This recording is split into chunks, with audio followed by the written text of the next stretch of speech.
एक संख्या का 32% उसी संख्या के 17% से 120 अधिक है। संख्या का मान क्या है आपको ये बताना है। कोई संख्या है उसके 32% है, संख्या कितनी है 32% का 32% उसी संख्या के 17% से 120 अधिक है। तो इसमें जब हम माइनस करेंगे तो आएगा हमारा 32% माइनस 15%, ये कितना होगा आएगा ये 15%। अब ये जो 15% का मान दिया गया है यही हमारा 120 है, तो 15% कितना है 120 है। तो हमको निकालना है वो संख्या, यानी कि वो संख्या हमारी 100% होगी। तो 100% का मान निकालेंगे तो कितना हो जाएगा 120 गुणे 100 बटे 15, 15 कम 15, 15 बटे 120, 8 गुणे 100 करेंगे कितना आ जाएगा 800 आ जाएगा। यानी कि वो संख्या कितनी थी 800 थी, और 800 ऑप्शन नंबर बी बिल्कुल करेक्ट है। आइए दोबारा देखते हैं।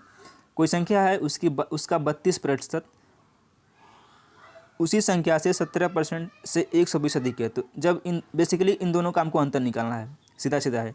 तो इन दोनों का जब अंतर निकालेंगे तो आएगा 15%, और इसी 15% का मान कितना है 120 दिया है। तो हमको 100% निकालना, तो 100% हमने आसानी से निकाल लिया जो कि 800 आ रहा है।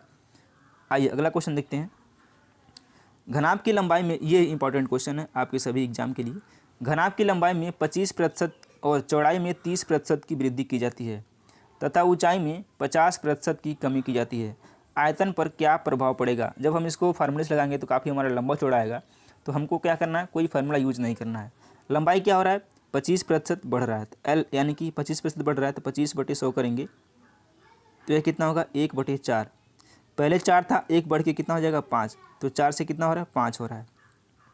अब चौड़ाई हमारा कितना बढ़ रहा है 30% बढ़ रहा है। यहाँ पे 20% करना था, 30%, ये 20 कर लीजिए। चौड़ाई कितना है 20% की वृद्धि हो रही है, तो 20/100 करिए, 20/100 ये कितना आएगा 1/5 आएगा। यानी कि पहले की चौड़ाई क्या थी 5 थी, 1 बढ़ेगा तो 6 हो जाएगा, यानी कि कितना 5 से 6 हो रहा है चौड़ाई।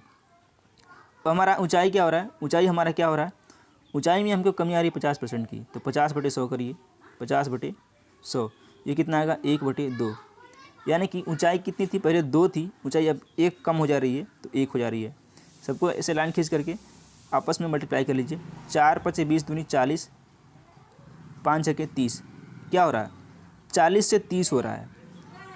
जब 40 से 30 हो रहा है तो क्या होगा, लॉजिक सी बात है कि कमी आएगी। तो 40 से 30 जब हो रहा है तो 40 सॉरी कितने का अंतर आ रहा है 10 का अंतर आ रहा है, यानी कि 10 की कमी हो जा रही है। पहले 40 था अब 30 हो रहा है, तो 10 गुणे 100 बटे कितने पे कम ज़्यादा हो रहा है 40 पे हो रहा है, तो 40 से हम बटे 40 कर देंगे। इसको काटेंगे 0 से 0 कट जाएगा, 4 एकम 4, 4 दूनी 8, 4×5 = 20, यानी कि 25%।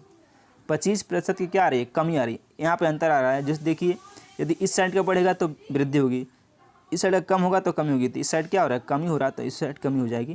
तो 25% की क्या होगी कमी होगी, यानी कि 25% घटेगा। ऑप्शन नंबर बी सही है। 10 आदमी किसी काम को 8 दिन में पूरा कर सकते हैं। 4 दिन बाद 2 श्रमिक काम छोड़ देते हैं, उसके बाद काम को पूरा करने में कितने दिन और लगेंगे। इसको M1 D1 पे लगा सकते हैं। 10 आदमी क्या कर रहे हैं कितने दिन में कर रहे हैं 8 दिन में कर रहे हैं, ठीक है। उसके बाद 4 दिन बाद काम छूट जा रहा है, 4 दिन बाद 2 श्रमिक काम छोड़ देते हैं, ठीक है। तो 4 दिन कमी हो जा रही है, तो यहाँ लिखेंगे 4 बराबर D2 करिए, यानी कि D2 हमको निकालना है कितने दिन में वो काम होगा D। इसको काटे 4 से कम 4, 4 दूनी 8, 2 कम 2, 2×5 = 10, यानी कि कितना होगा D बराबर 5 दिन। दोबारा देखिए 10 आदमी किसी काम को 8 दिन में पूरा करते हैं, ठीक है। 4 दिन बाद 2 श्रमिक काम छोड़ देते हैं, 4 दिन बाद क्या हो रहा है 2 श्रमिक काम छोड़ देते हैं, ठीक है। इस तरफ है M1 और ये D1, फिर ये M2 फिर D2, ठीक है। याद रखना है M1 D1 M2 D2, ठीक है। 10 आदमी किसी काम को 8 दिन में करते हैं, और फिर क्या हो रहा है 4 दिन बाद, यहाँ हमने D1 लिखा, 4 दिन बाद 2 श्रमिक काम छोड़ देते हैं, तो उसे काम को पूरा करने में कितने दिन लगेंगे। तो 10 × 4 बराबर 8 × D, यानी कि D बराबर कितना है 5 दिन। ऑप्शन नंबर सी करेक्ट है। 2 भाइयों की आयु का अंतर 8 है और अनुपात 3:2 है, उनकी आयु का योग ज्ञात करना है। कुछ नहीं करना आपको, 3:2 दिया है, ये उनका आयु है, और इसका अंतर कितना है, इसका अंतर आ रहा है 1, और 1 का मान तो 8 दिया है, अंतर दिया है 8, तो 1 का मान 8 आ गया।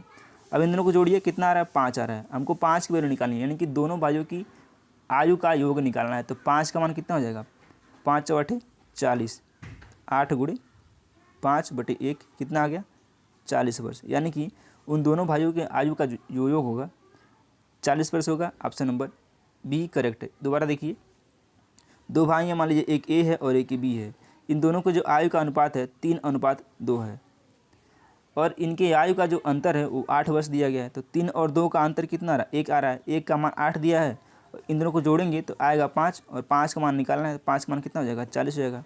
यानी कि उन दोनों को जो एज है उसका जो योग है वो 40 वर्ष होगा। ऑप्शन नंबर बी बिल्कुल करेक्ट है। एक खिलौने को 45 रुपये में खरीद कर उसे 15% के लाभ पर बेचा जाता है। खिलौने का विक्रय मूल्य ज्ञात करना है। यानी कि क्रय मूल्य दिया है सीपी, यानी कि 100% होता है सीपी, तो 100% का मान कितना दिया है, ये दिया है 45, यानी कि 45 रुपये। 45 में खरीद करके वो 15% का लाभ दे रहा है, तो 100 में आप 15 जोड़ेंगे तो कितना आ जाएगा, 115। 115% का मान हमको बताना है, तो आएगा 45 गुणे 115 और बटे 100 करिए।